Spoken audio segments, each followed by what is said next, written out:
there's usually people asking and wondering about the military doctor setup. They cover med school, you go to residency wherever you match, but then essentially you've got to work somewhere. What's that look like?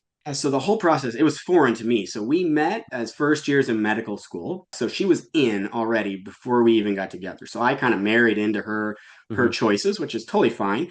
But I can outline the process in real brief. And actually, I was kind of thinking it might be helpful to do even an episode on that. And that there's a Yeah, lot yeah, it more would be. That's a detail good we can idea. go into because our process actually was pretty unique, and that involved both the military match system and the couples match in what was then the DO only Yeah. match changed now. So essentially, the way it works is a program called HPSP, Health Profession Scholarship Program. You typically join that program and join the military before you enter medical school. You can't really start that particular program to my knowledge once you've entered medical school. So she signed on with the Air Force prior to enrollment in medical school that summer before first year. You have to go through checks, and there's like a physical and all kinds of stuff. But you basically sign on, you get a sign on bonus, and then they pay for your entire tuition, and then they give you a stipend while you're in school, Mm, presumably to cover books and room and board and that kind of yeah. thing.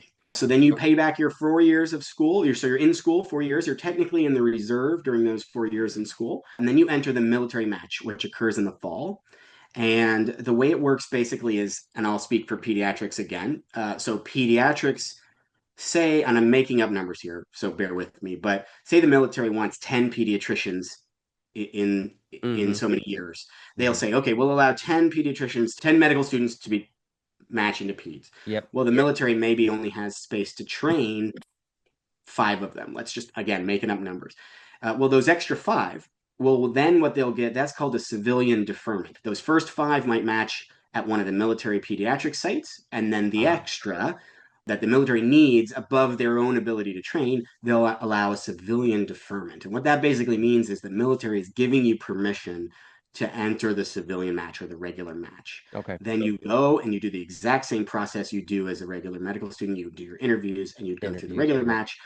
And then if you match peds wherever, you go and you do it, and you're still, you're in the military, you're in the reserves, like I said, but you're training at that place. And so, to make a very long story short, Lindsay ended up doing that and Okay. trained at Michigan State for Okay. pediatrics. And then they have to do 4 years after that, then, correct?